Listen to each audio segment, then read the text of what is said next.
பிரசங்கியின் புஸ்தகம் 1ஆம் அதிகாரம். பிரசங்கியின் புஸ்தகம் 1ஆம் அதிகாரம் 9ஆம் வசனத்திலிருந்து 11ஆம் வசனம் வரைக்கும் நான் வாசிக்கிறேன். முன் இருந்ததே இனிமேலும் இருக்கும், முன் செய்யப்பட்டதே பின்னும் செய்யப்படும். சூரியனுக்கு கீழே நூதனமானது ஒன்றுமில்லை. இதை பார், இது நூதனம் என்று சொல்லப்படத்தக்க காரியம் ஒன்று உண்டோ? அது நமக்கு முன்னுள்ள பூர்வ காலங்களிலும் இருந்ததே. முன் இருந்தவைகளை பற்றி ஞாபகம் இல்லை, அப்படியே பின்வரும் காரியங்களை பற்றியும் இனிமேல் இருப்பவர்களுக்கு ஞாபகம் இராது. எங்கள் அன்பின் ஆண்டவரே, இந்த ஆசீர்வதிக்கப்பட்ட காலை வேளைக்காக உமக்கு நன்றி. இந்த வாசிக்கப்பட்ட வேத பகுதியை உம்முடைய அன்பான கரத்தில் இப்போ கொடுக்கிறேன்.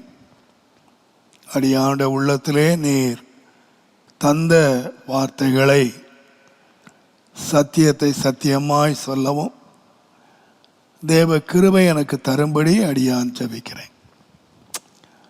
உன்னதமான தேவ கிருபை ஒரு முறை கூட தயவாய் இறங்கி தேவநாமத்தை இன்றைக்கு உயர்த்தி கொள்ளும். ஆசீர்வதியும் இயேசுவின் நாமத்தில் பிதாவே, ஆமென். தேவனுடைய மகத்துவமுள்ள நாமத்துக்கு மகிமையும் கனமும் துதியும் உண்டாவதாக. கடந்த 2 மாதங்களாக உலகம் முழுவதிலும் நாம் நினைத்து கூட பார்க்க முடியாத நிலையிலே ஒரு சின்ன வைரஸினாலே உலகம் முழுவதும் முடங்கி கிடக்கிறது.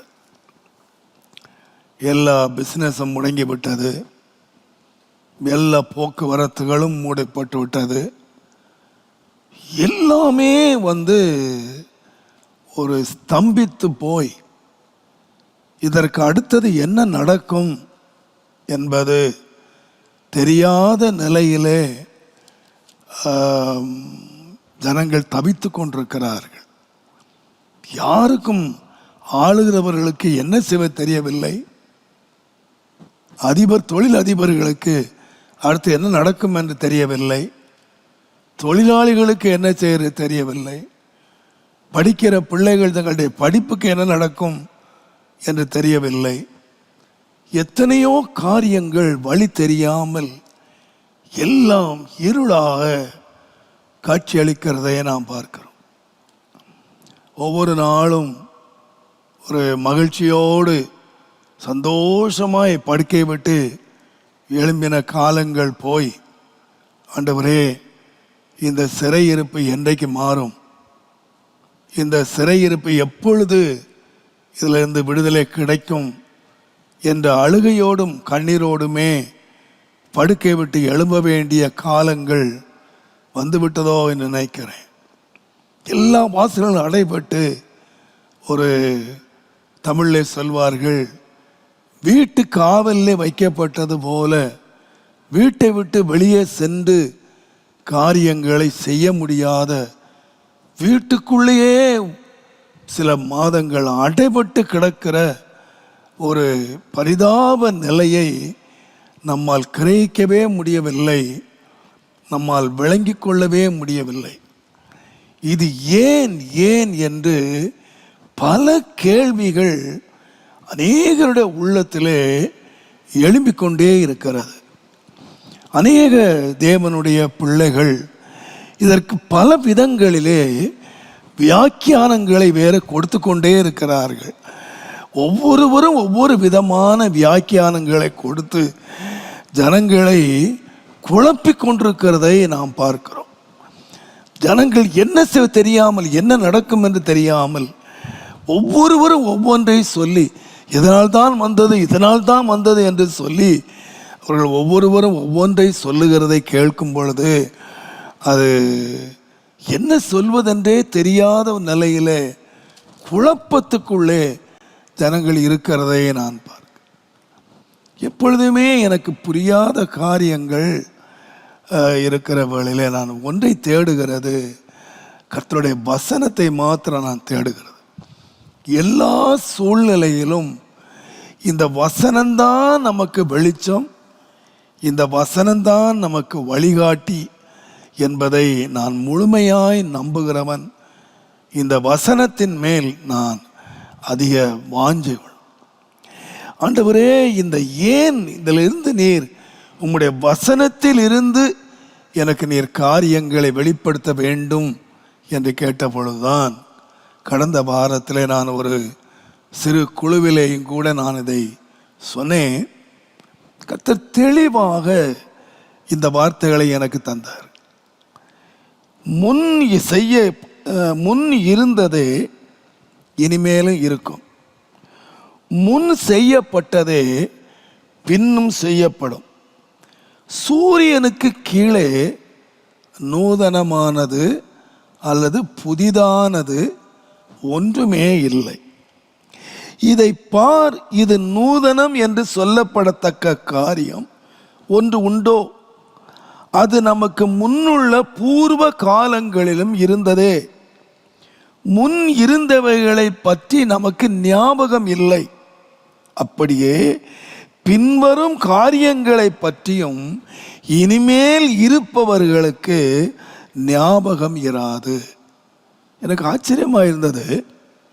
இப்போ நடக்கிற சம்பவங்கள் எல்லாம் ஒரு புதுமையான ஒரு காரியத்தை ஒரு நாள் நடக்காது.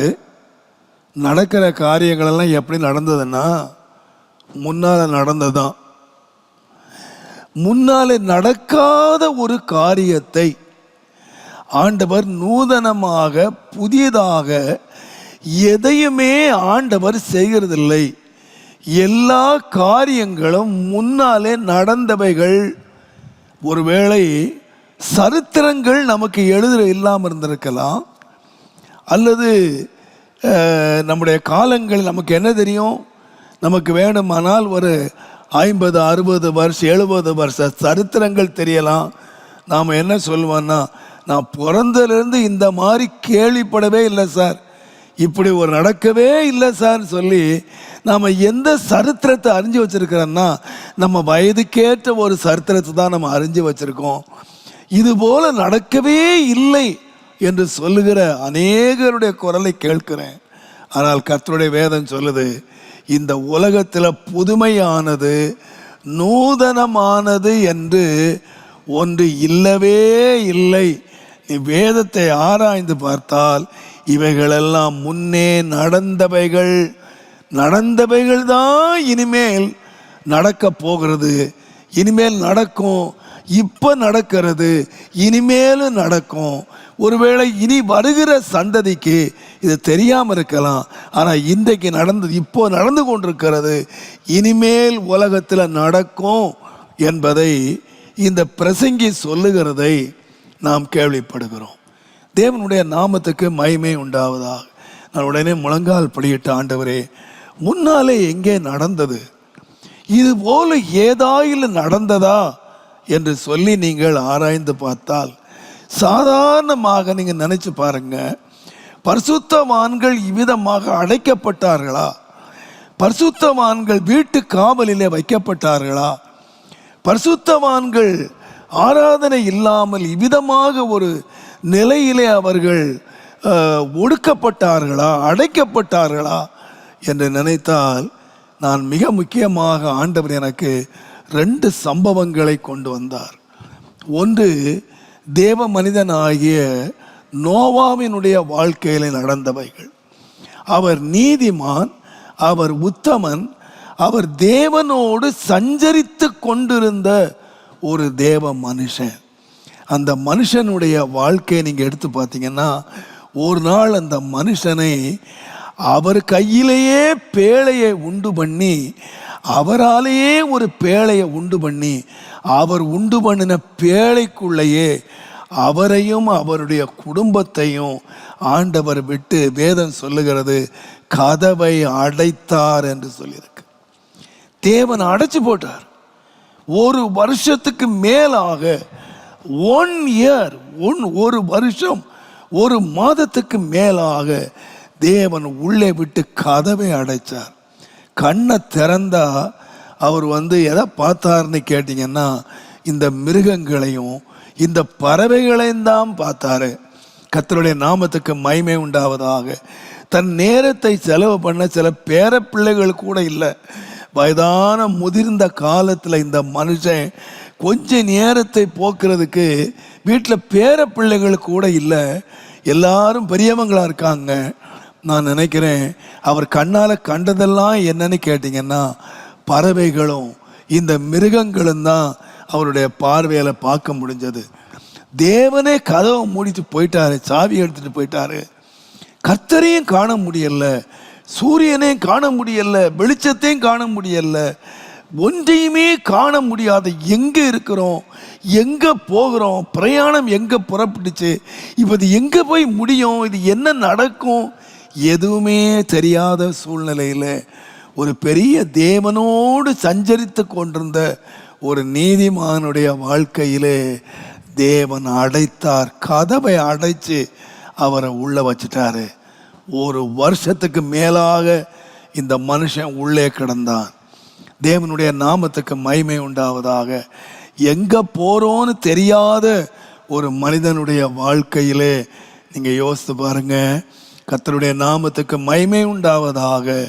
அவர்கள் வெளியே வரும்பொழுது நீங்கள் பலுகி பெரி பூமியை நிரப்புங்கள் என்ற ஆசீர்வாதத்தோடு வெளியே வந்ததை நாம் ஆதியாகமத்தின் புஸ்தகத்திலே நாம் வாசிக்கிறோம். நீங்கள் முதலாவது திருச்சபையை எடுத்து பாருங்கள். ஆதி சபை ஆரம்பிக்கப்பட்ட பொழுது இந்த அப்போஸ்தலர்கள் ஆண்டவரோடு கூட இருந்து அங்கும் இங்குமாக சுற்றி திரிந்தார்கள். ஓய்வு நாள் தோறும் தேவனுடைய ஆலயத்தில் போய் இயேசு பிரசங்கம் பண்ணினதை அவர்கள் இயேசுடைய பிரசங்கத்தை கேட்டு மகிழ்ந்தவர்கள். அவர்கள் ஆண்டவரோடு சுற்றி திரிந்து அற்புதங்களை செய்து அநேக ஆத்துமாக்களை ஆதாயம் பண்ணி ஒரு திரள் கூட்டமான மக்கள் எப்போதும் சுற்றி இருந்த ஒரு நிலைமையிலே இருந்தவர்கள் அப்போஸ்தலர்கள் என்று பெயரிடப்பட்டவர்கள். அவர்களுடைய வாழ்க்கை எடுத்து பாருங்க.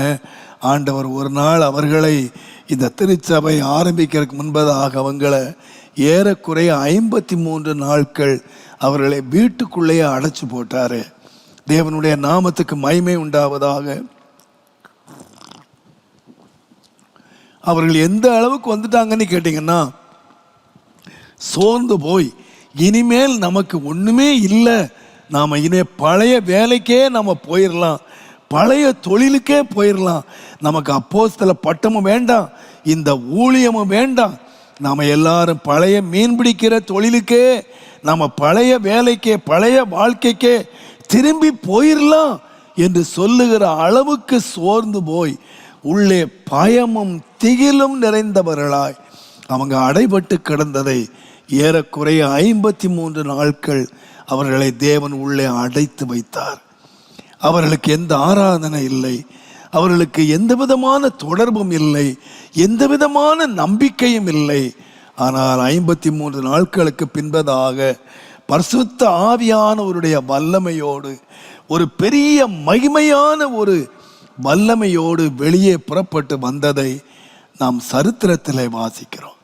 கர்த்தருடைய நாமத்துக்கு மகிமை உண்டாவதாக.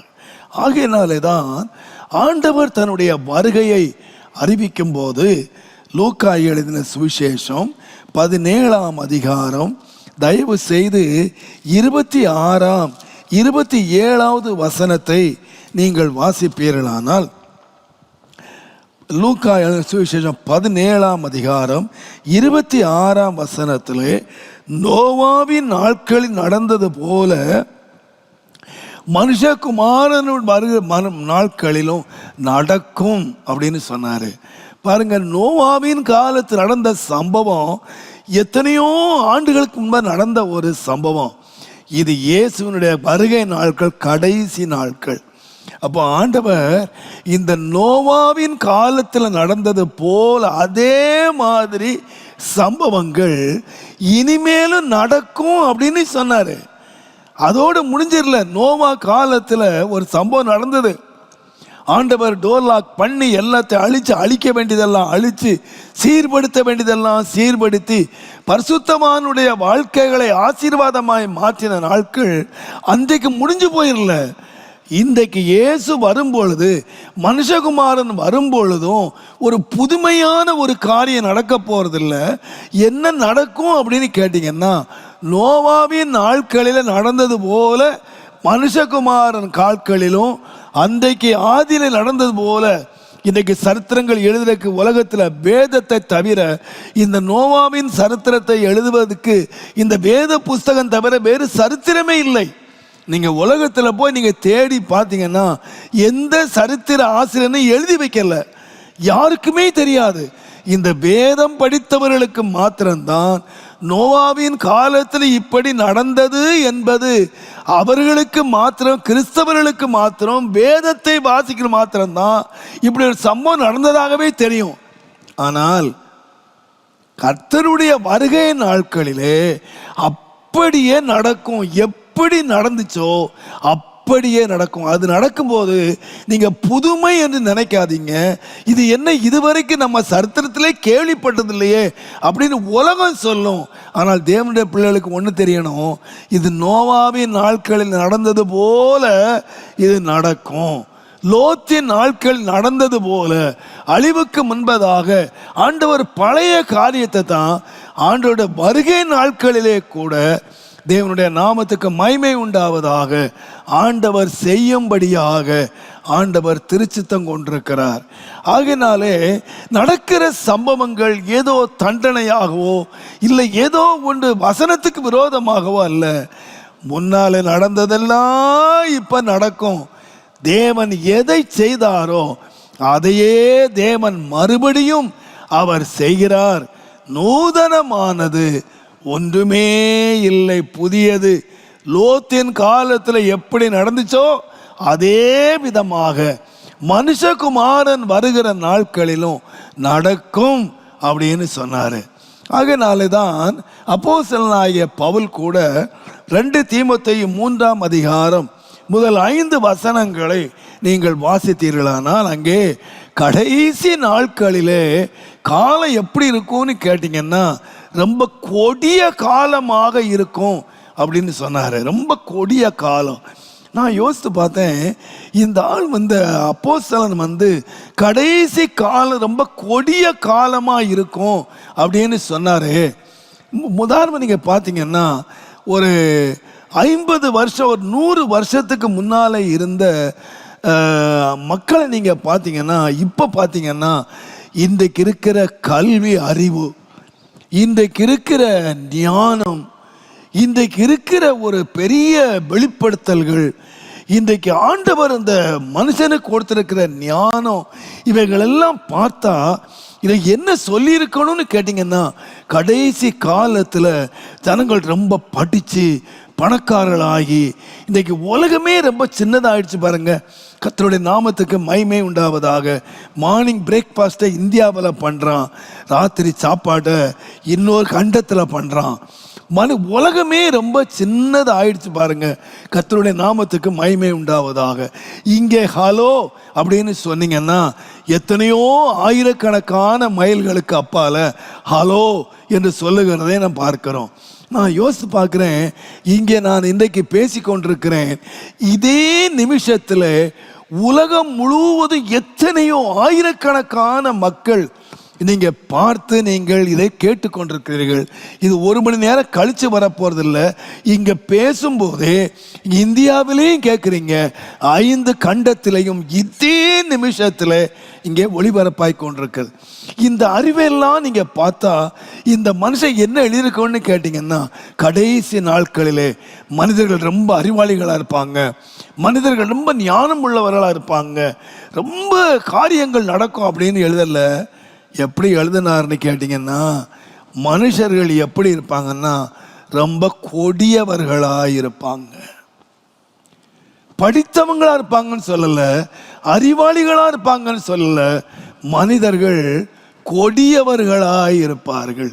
தேவனுடைய நாமத்துக்கு மகிமை உண்டாவதாக. இதை நான் யோசித்து கொண்டிருக்கும் பொழுது என்னுடைய மீடியா டீமை கூப்பிட்டு நான் ஒரு படம் தேட சொன்னேன். பல வருஷங்களுக்கு முன்பாக நான் அதை பார்த்தேன், நான் கிடைக்கலன்னு நினைக்கிறேன். ஒரு ஆர்டிக்கலில் ஒருத்தன் எழுதியிருந்தான், ஒரு மனுஷன் எழுதியிருந்தான், டார்வின் ஒரு கண்டுபிடிச்சான். என்ன கண்டுபிடிச்சான்னு சொன்னால், குரங்கில் இருந்து மனிதன் அப்படியே பரிமாணம் ஆகி ஆகி ஆகி பல வருஷங்கள் பொறுத்து என்ன வந்துட்டான்னு கேட்டால் மனுஷனாக வந்துட்டான். குரங்கு தான் முதல் இவனுக்கு வித்து.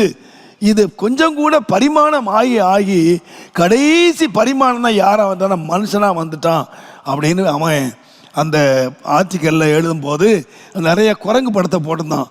ஒரிஜினல் குரங்கு எப்படி இருந்துச்சு, அப்புறம் அதுக்கு அந்த குரங்குக்கு எப்படி மாறி மாறி வந்து ஒரு 6-7 பரிமாற்றங்களை செய்து கடைசியாக ஒரு மனுஷன்னு ஒருத்தன் வந்துட்டான் அப்படின்னு போட்டிருந்தான். அது கீழவே அடுத்த படம் போட்டான். ஆனால் டார்வின் கண்டுபிடிச்சான் குரங்கிலிருந்து மனுஷன் வந்தான்னு. ஆனால் இன்றைக்கு இருக்கிற உலகத்தை பார்த்தா இது ரிவர்ஸ் ஆகுது போல் இருக்கு. மனுஷன் எப்படி ஆகிட்டு இருக்கான், குரங்கு ஆகிட்டு இருக்கான். அன்றைக்கு டார்வின் தத்துவம் உண்மையா இருக்குமானால் குரங்கிலிருந்து மனுஷன் வந்தான் அப்படின்னு உண்டானால் இன்றைக்கு என்ன நடக்குதுன்னு கேட்டிங்கன்னா மறுபடியும் மனுஷன் மாறிக்கிட்டு இருக்கான். எப்படி மாறுறான்னா குரங்கு, அந்த மனுஷன் எப்படி மாறுறான்னா குரங்காக மாறுகிறான் என்று ஸ்டெப் பை ஸ்டெப்பாக அவர் நடந்த அக்கிரமங்கள், மனிதன் இன்றைக்கு செய்கிற கொடிய காரியங்கள், அவனுடைய அக்கிரமத்தின் எல்லைகளை விவரித்து இன்றைக்கு மனிதன் சுய ஞானத்தையே இழந்து மனித தன்மையே அற்றுப்போய் மனிதன் இன்றைக்கு யாரா மாறிக்கிட்டு வர்றான்னா குரங்காக மாறிக்கொண்டு வருகிறான். அவனுடைய அட்டூழியத்துக்கும் அவனுடைய கொடுமைக்கும் அளவு மிருகமாகவே மனுஷன் மாறிக்கிட்டு வர்றான். மனித தன்மை என்பதே இல்லாம மனுஷன் மாறுகிறான் என்று சொல்லி ஒரு அழகான ஒரு ஆர்டிக்கலை, ஒரு மனிதன் படங்களை போட்டு எப்படி துன்மார்க்கம் பெருகி கொண்டு வருகிறது, மனிதர்கள் முன்னாலே எப்படி குடும்ப வாழ்க்கையில் எப்படி இருந்தார்கள், எப்படி அவர்கள் எப்படி மனிதர்களாய் வாழ்ந்தார்கள், மனித சிந்தனைகளோடு வாழ்ந்தார்கள், மனிதர்களை எப்படி மதித்தார்கள், எப்படி மனிதர்கள் ஐக்கியமாக இருந்தார்கள். ஆனால் இன்றைக்கு குரங்குகளை போல மரம் விட்டு மரம் தாவுகிறது போல மனிதர்கள் மாறி இன்றைக்கு குரங்காக மாறிக்கொண்டு வருகிறார்கள். இன்றைக்கு சொல்ல போனால் தனங்கள் அறிவு பெருத்து விட்டது, படிப்பு பெருத்து விட்டது, பணம் பெருத்து விட்டது. ஆனால் மனித நிலையிலே அவர்கள் எப்படி மாறிக்கிட்டு வர்றாங்கன்னா குரங்காகவே மிருகமாகவே மனிதன். இன்றைக்கு நீங்கள் நடக்கிற சம்பவங்கள் எல்லாம் பார்த்தீங்கன்னா நம்முடைய வாய் விட்டு சொல்ல தோணுது, டேய் மிருகம் கூட இதை செய்யாதுடா. மிருகம் கூட, பச்சிளம் குழந்தைகள் இன்றைக்கு நடக்கிற சம்பவங்களை எல்லாம் நான் இதை விவரிக்க விரும்பவில்லை. பேப்பரை எடுத்தால் என்ன தோன்றுகிறதுன்னா குரங்கு கூட அப்படி செய்யாது, மிருகம் கூட செய்ய முடியாத காரியத்தை தேவனுடைய நாமத்துக்கு மகிமை உண்டாவதாக இன்றைக்கு உலகத்தில் நான் வாசிக்கிறோம். உலகத்தில் மாத்திரமல்ல, நாம் நீங்கள் வேதத்தை வாசிங்கன்னா அந்த 2 தீமோத்தேயுவிலே வாசிக்கும் போது தேவ பக்தியினுடைய வேஷத்தை தரித்து அதனுடைய பலனை மறுதலிக்கிறவர்களாய் இருப்பார்கள். உலகம்தான் அப்படி மாறி போச்சு. அப்படின்னா ஆவிக்குரிய உலகத்தை நீங்க எடுத்து பார்த்தீங்கன்னா வேதம் என்ன சொல்லுதுன்னா வேஷக்காரர்களாகவே கிறிஸ்தவ உலகம், ஆவிக்குரிய உலகம், தேவ பக்தி என்று சொல்லுகிற காரியங்கள் எப்படி மாறி போச்சுன்னா வேஷமாக மாறி போச்சு. கர்த்தர் அந்த வார்த்தை எனக்கு அடிக்கடி வாசித்திருந்தாலும் தேவனுடைய நாமத்துக்கு மகிமை உண்டாவதாக. கடைசி நாட்களிலே கொடிய காலம் வெளியே இருக்கட்டுங்க. ஆனால் கொடிய காலம் எங்கே வந்துடுச்சுன்னு கேட்டிங்கன்னா பவுல் சொல்கிறாரு, அப்பா இன்றைக்கி எல்லாரும் பக்தியான கர்த்தரை ஆராதிக்கிறீங்க, ஆனால் இந்த காலம், இந்த திருச்சபைகள், இந்த தேவ பக்தி எப்படி போய் கடைசி காலத்தில் கடவுள் வரும்போது எப்படி இருக்கும் அப்படின்னு கேட்டிங்கன்னா, ஜனங்கள் பக்தியில் வளர்ந்துருக்க மாட்டாங்கப்பா, பக்திமான்களாக இருந்திருக்க மாட்டாங்க. என்ன நடக்கும்னு சொன்னீங்கன்னா, தேவ பக்தி உள்ளவங்க அப்படிங்க நெருங்கி போனீங்கன்னா அவங்கெல்லாம் யாராக இருப்பாங்கன்னு கேட்டிங்கன்னா, பக்தியை வேஷமாக வச்சுருக்காங்க. ஆனால் தேவ பக்தியில் அவங்க பலன் உள்ளவங்கள்ல நெருங்கி போனீங்கன்னா, இன்றைக்கி பக்தி எதுக்கு பயப்படுதுன்னு கேட்டிங்கன்னா, வெறும் வேஷமாகவே இன்றைக்கு பக்தி என்ற ஒன்று காணப்படுகிறது. ஆகையினாலே தான் இயேசு இந்த உலகத்தில் வாழ்ந்த நாட்களில் பக்தி காட்டுகிற மிக முக்கியமான 3 காரியங்களை கடிந்து கொண்டார். ஒரு பக்திமானிடத்தில் இருக்க வேண்டிய முதலாவது சுபாவம் என்னன்னு கேட்டிங்கன்னா, இரக்கம், தர்மம்.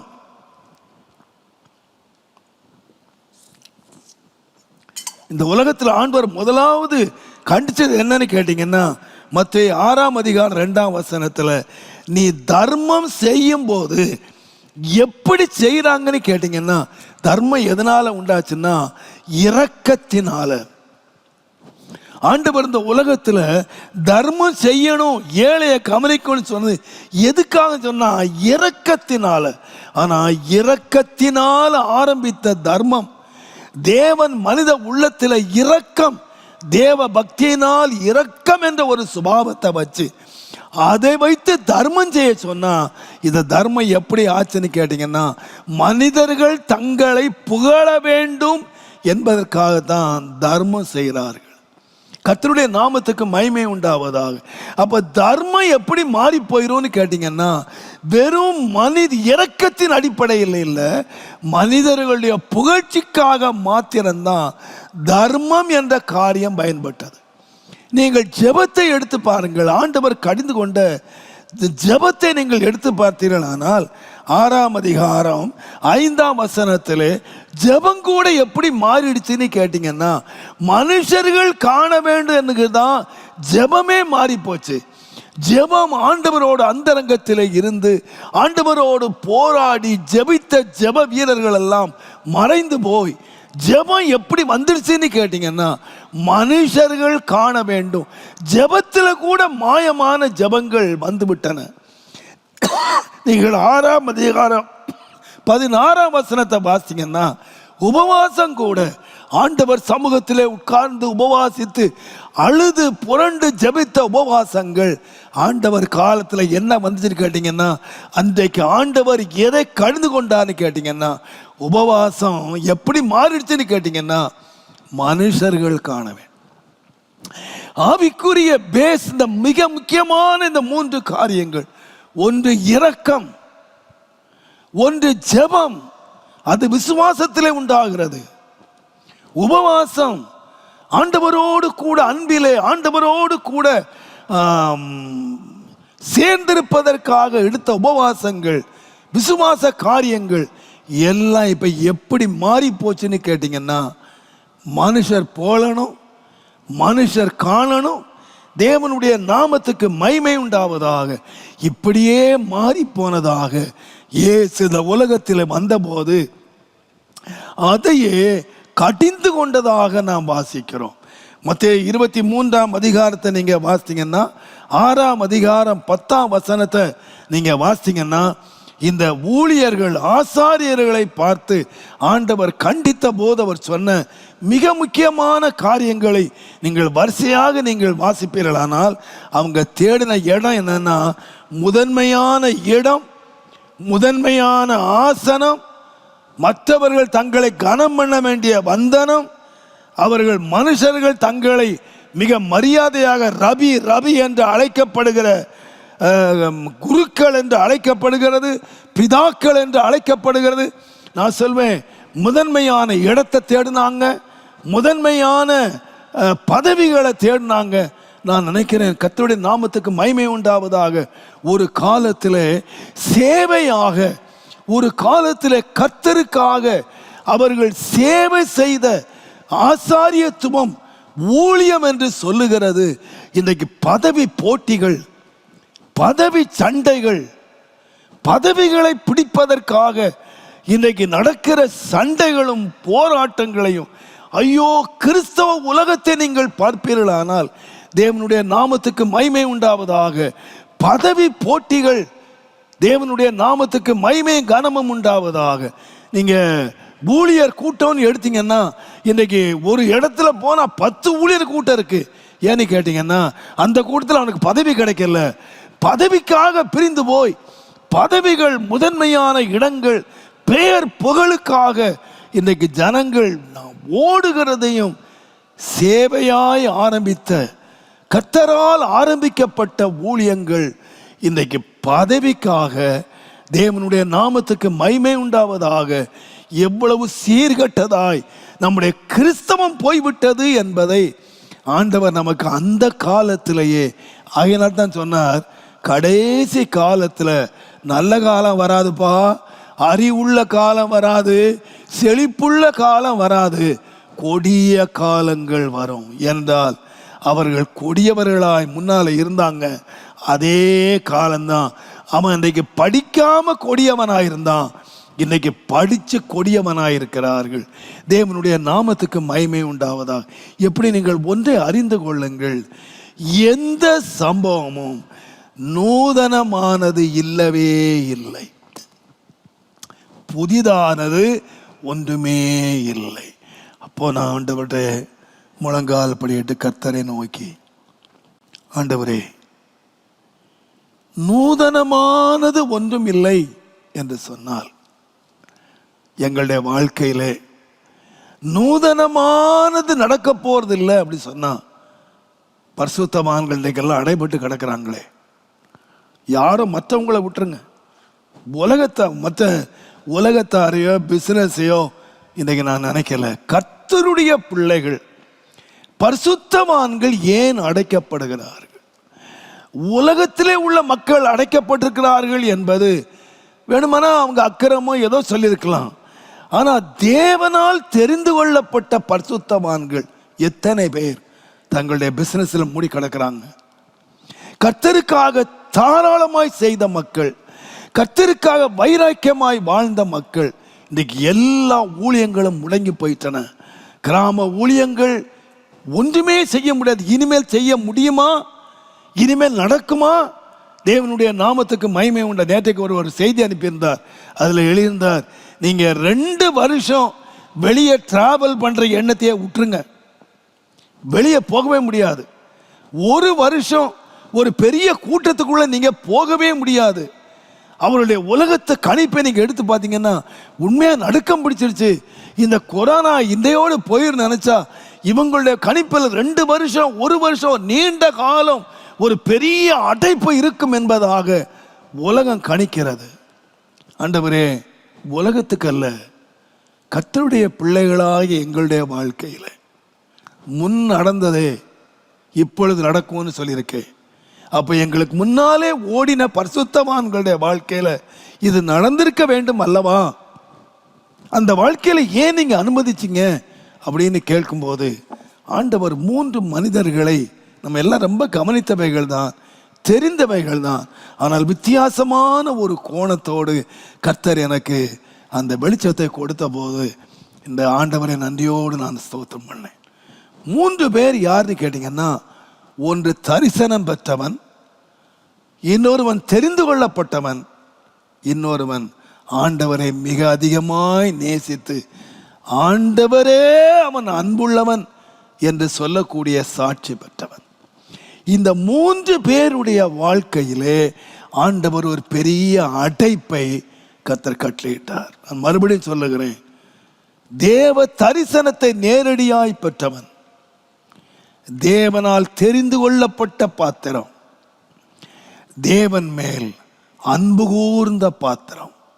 இந்த 3 பாத்திரங்களிலே தேவன் ஒரு பெரிய அடைப்பை கட்டளையிட்டு அவர்களை சில காலம் தேவன் அடைத்து வைத்து அவர்கள் நினையாத விதமாக அவர்களை தேவன் வெளியே கொண்டு வந்தார். கர்த்தருடைய நாமத்துக்கு மகிமை உண்டாவதாக. கர்த்தர் இவைகளை காட்டின போது நான் வேதத்திலே எழுதி வச்சிருக்கேன், பரிசுத்தவான்களை நான் உள்ளே அடைத்து வைத்து நான் செய்ய வேண்டிய கிரியைகளை நான் செய்திருக்கிறேன். இப்படி எனக்கு சோர்வல்ல, என் ஆண்டவரை நன்றியோடு நான் ஸ்தோத்திரம் பண்ணினேன். ஆண்டவரே, எங்கள் முற்பிதாக்கள் எங்களுக்கு முன்பாக ஓடி இருக்கிறார்கள், முன்னே நடந்ததுதான் இப்ப நடக்கிறது ஆண்டவரே. ஆகையினால் எங்க வாழ்க்கையில் புதிதாய் நடக்கல. அன்றைக்கு தேவ மனிதர்களை நீ கதவடைத்த போது அவங்க என்ன செய்தாங்களோ அதையே நாங்கள் செய்வதற்கு எங்களுக்கு உதவி செய்யும் என்ற ஆண்டவரை நோக்கி ஜெபிக்கிறதற்கு கர்த்தர் உதவி செய்தார். கர்த்தரை துதிக்கிறதற்கு ஆண்டவர் உதவி செய்தார். நான் ஒரு நீண்ட செய்தியை நான் கொண்டு வரவில்லை. இன்றைக்கு நீங்கள் யோசித்து பாருங்கள். நான் மூன்றும் நமக்கு மிக தெரிந்தவர்கள், நாம் அடிக்கடி கவனிக்கிறவர்கள். ஆனால் அவர்கள் வாழ்க்கையிலே தேவன் கதவடைப்பை செய்து அவர்களை அடைத்து வைத்து தேவன் நிறைவேற்றின கிரியைகளை நாம் வாசிப்போம்.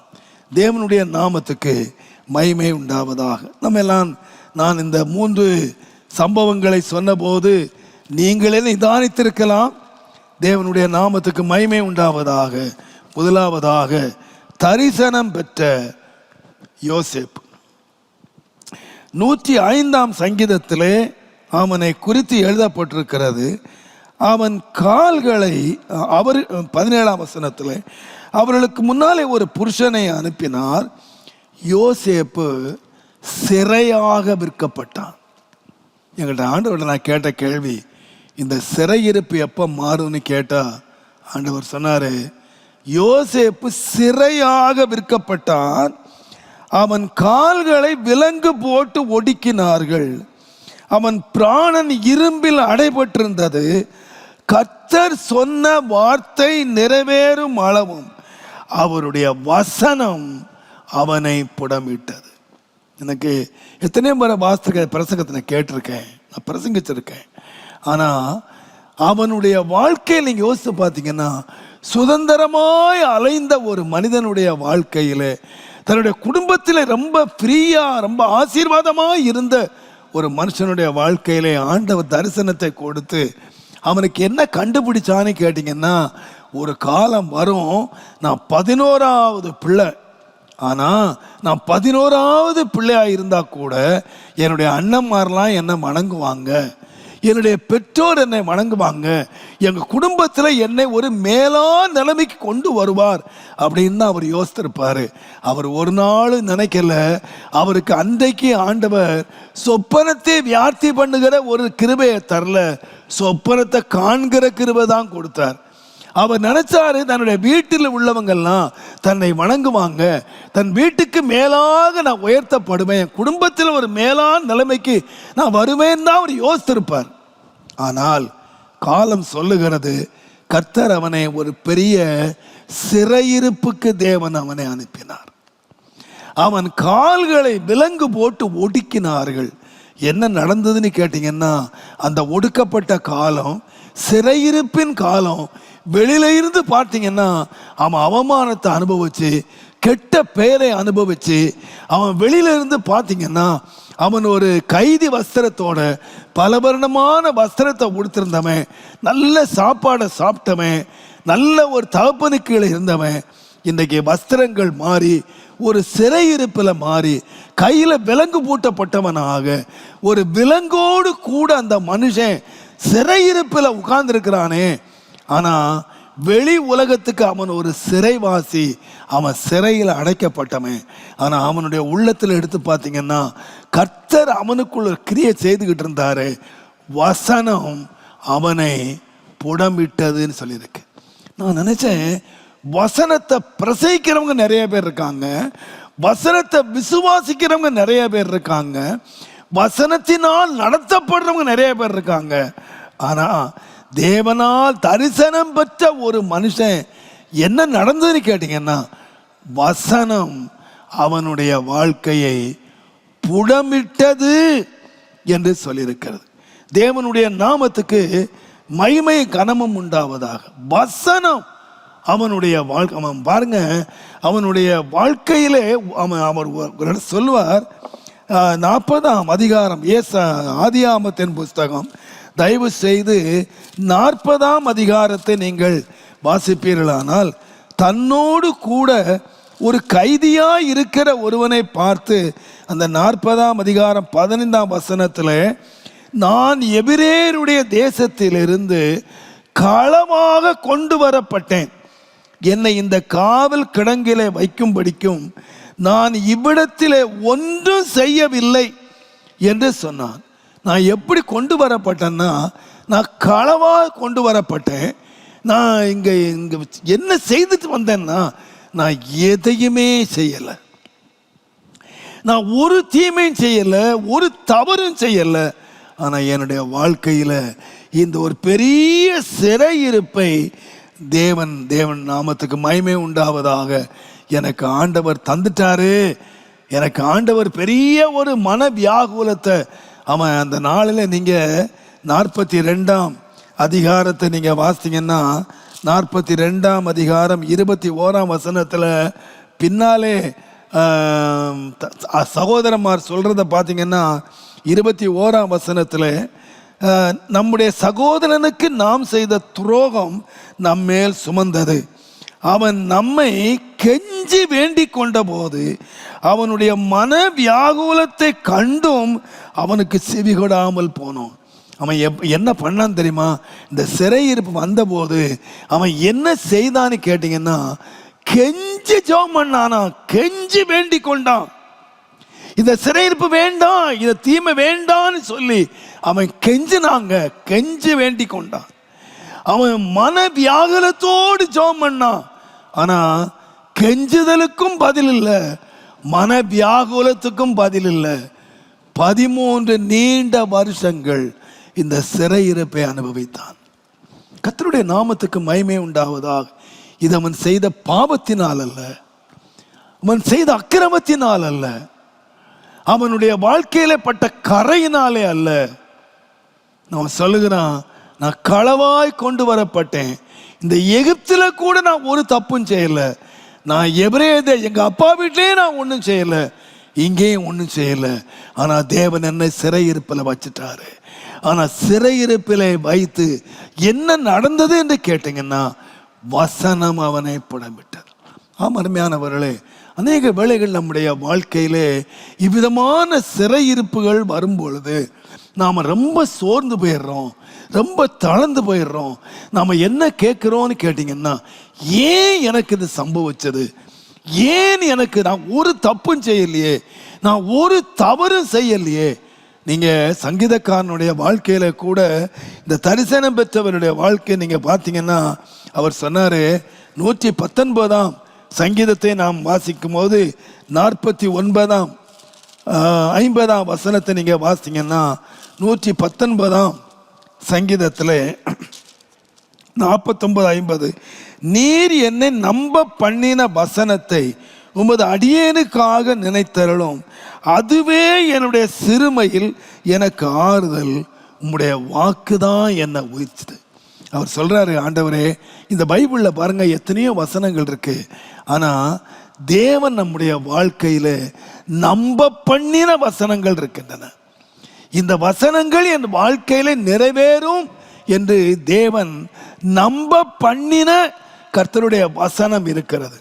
ஆனா கர்த்தருடைய வசனத்தை நம்பினவங்க வாழ்க்கையில நீங்க பின்னால் அவருடைய காரியத்தை நீங்க வாசித்தீங்கன்னா, 42ஆம் சங்கீதத்தை நீங்கள் வாசிப்பீர்களானால், தேவனுடைய நாமத்துக்கு மகிமை உண்டாவதாக, 2ஆம் 3ஆம் வசனத்தை வாசித்தா, என் ஆத்துமா தேவன் மேல், ஜீவனுள்ள தேவன் மேலேயே தாகமாயிருக்கிறது, நான் எப்பொழுது தேவனுடைய சந்நிதியில வந்து நிற்பேன். அவன் சொல்றாரு, நான் தேவன் மேலேயே என்னுடைய ஆத்மா ஞானார்து நீரோடைகளை வாஞ்சித்து கதறுவது போல என் ஆத்மா கதறுகிறது, வாஞ்சித்து கதறுகிறது. எப்போ போய் நான் தேவனுடைய ஆலயத்தில் போய் நிற்கலாம், எப்போ போய் நான் தேவனை தரிசிக்கலாம், எப்போ தேவனை தொழுது கொள்ளலாம், தேவனுடைய நாமத்துக்கு மகிமை உண்டாவது, எப்போ நான் ஆண்டவரை பார்க்கலாம், ஆலயத்தில் போய் ஏன் நிற்கலாம். அவன் சொல்றான் பாருங்க, உன் தேவன் எங்கே என்று அவர்கள் நாள்தோறும் சொல்லுகிறபடியினால் இரவும் பகலும் கண்ணீரே எனக்கு உணவாயிற்று, முன்னே நான் பண்டிகையை ஆசரிக்கிற ஜனங்களோட கூட நடந்து கூட்டத்தின் களிப்பும் துதியுமான சத்தத்தோடு தேவாலயத்துக்கு போய் வருவேனே. இவைகளை நான் நினைக்கும் போது என் உள்ளம் எனக்குள்ளே உருகுகிறது. நான் இந்த வசனம் எனக்கு கிடைக்கிறதுக்கு முன்னால இந்த நீ ராஜாவாவா என்று யார் சொன்னான்னு கேட்டிங்கன்னா, ஒரு பெரிய தீர்க்கதரிசி. நான் கொஞ்சம் ஆடுகளை மேய்ச்சிக்கிட்டு இருக்கும்போது அந்த ஆள் என்னை கூப்பிட்டு என் தலைமையில் அபிஷேகத்தை ஊற்றி நீ ராஜாவாவா என்று சொல்லிட்டு போயிட்டாரு. என்ன ஆண்டவர் தம்முடைய வார்த்தையை நம்ப பண்ணினாரு. ஆனால் நான் முன்னால் எங்கே போயிட்டு இருந்தேன்னா, துதியும் களிப்புமான சத்தத்தோடு தேவாலயத்துக்கு போயிட்டு வந்தேனே. இப்போ எல்லாரும் என்ன கேட்குறாங்க, உன் தேவன் எங்கப்பா? மனாந்திரம் விட்டு மனாந்திரம் போயிட்டு இருக்க, நீ தேவாலயம் பக்கமே போக முடியல, நீ தேவனை ஆராதிக்க முடியாத மனுஷனா நீ போயிட்டியே. எல்லாரும் துக்கத்தினால், நான் முன்னால களிப்பின் சத்தத்தை கேட்டேன், சந்தோஷ சத்தத்தை கேட்டேன், ஆனா இப்ப துக்கத்தோடையே தெரிஞ்சுக்கிட்டு இருக்கிறேனே, இது ஏன் என் வாழ்க்கையில வந்தது? ஆனா எனக்கு ஒண்ணு மட்டும் தெரியும், ஆண்டவரே, என்னை நம்ப பண்ணின உங்களுடைய வசனம். நான் வசனத்தை நம்பினேன், ஆனா வாழ்க்கையில சிறுமை அனுபவிச்சேன். அந்த சிறுமை அனுபவிக்கிற காலத்தில் ஆண்டவரே உங்களுடைய வசனத்தை நம்புறேன்ப்பா, இந்த வசனம் என்னை உயிர்ப்பித்தது என்று சொல்லுங்க. தேவனுடைய நாமத்துக்கு மகிமை உண்டாவதாக.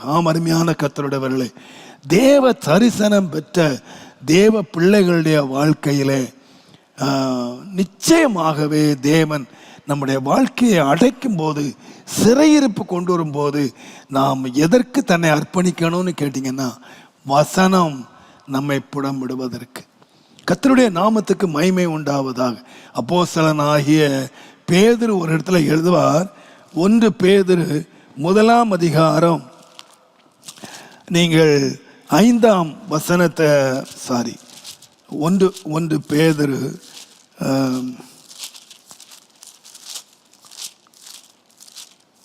4ஆம் அதிகாரம் நினைக்கிறேன். தேவனுடைய நாமத்துக்கு மகிமை உண்டாவதாக. 1 பேதுரு 4ஆம் அதிகாரத்தை நீங்க வாசிக்க 12ஆம் வசனம் பாருங்க.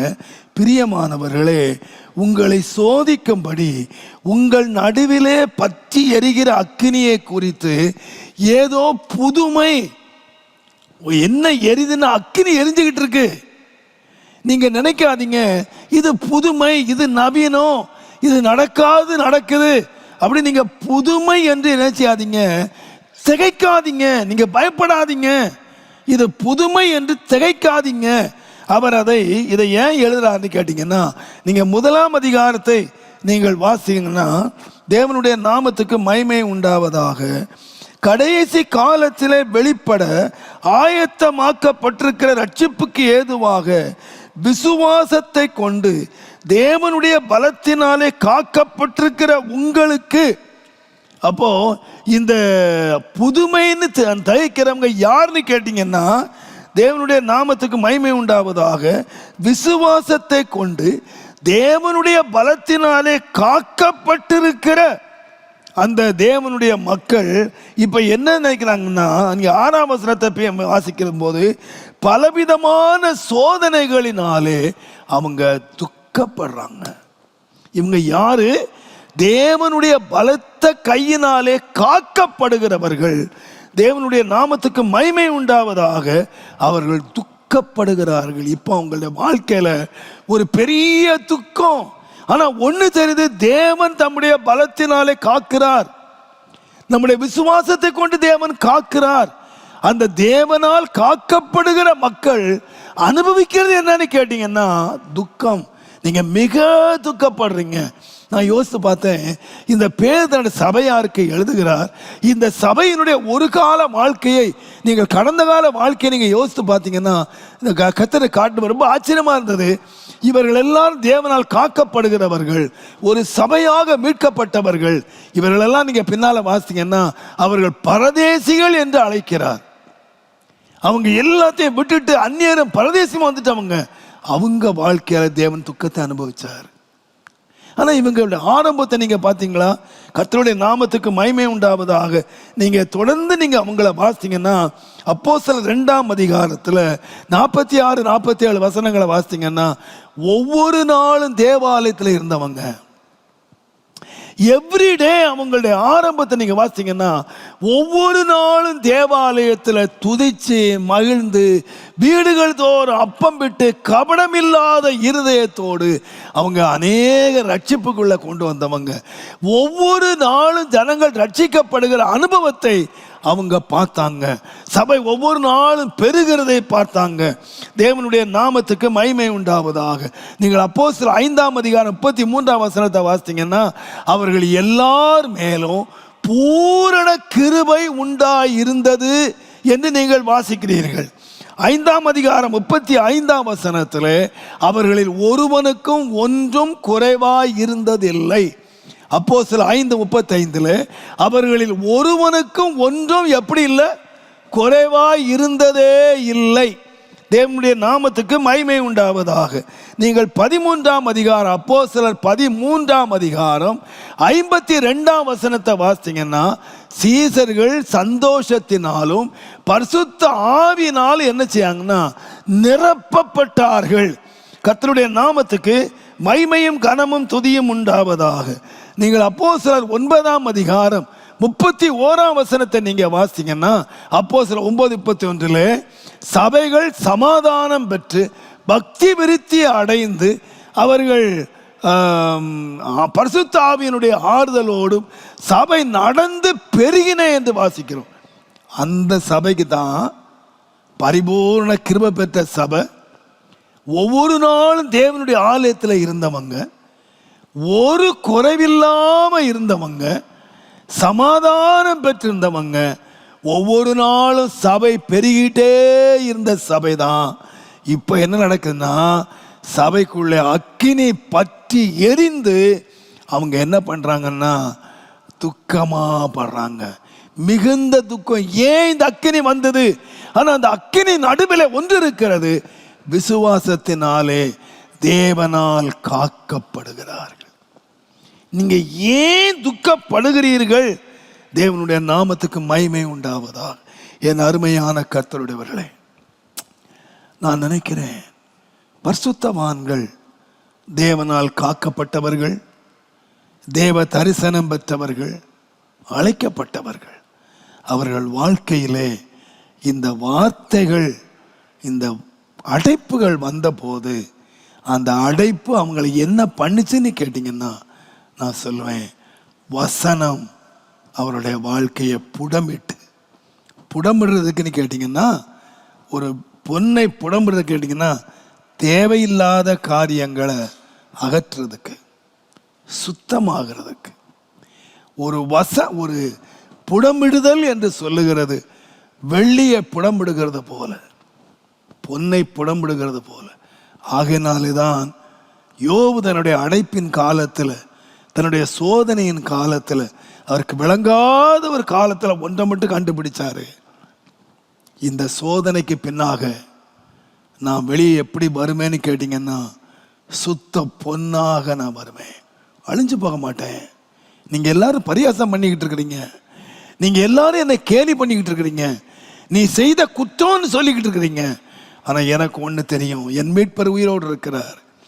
இந்த சோதனைக்கு பின்பதாக நான் எப்படி வருவேன் அப்படின்னு சொன்னால் தேவனுடைய நாமத்துக்கு மகிமை உண்டாவதாக, நான் சுத்த பொன்னாக நான் வருவேன்.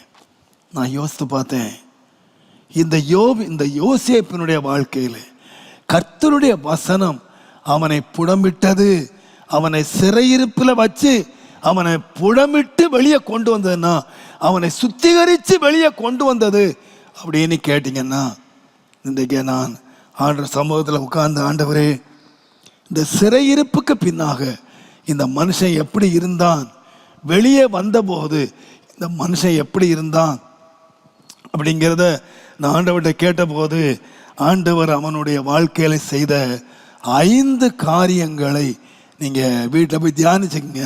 நீங்கள் வீட்டில் உட்காந்து யோசித்து பாருங்கள். அவன் முன்னாலே உள்ளதற்கும் பின்னாலே உள்ள மனிதன் சுத்திகரிக்கப்பட்டவனாய் வெளியே வந்தான். முதலாவதாக நான் சொல்லுவேன், அவனுடைய கேரக்டர்ஸ். நீங்கள் பின்னால் பார்த்தீங்கன்னா ஆதியாகமத்தின் புஸ்தகம்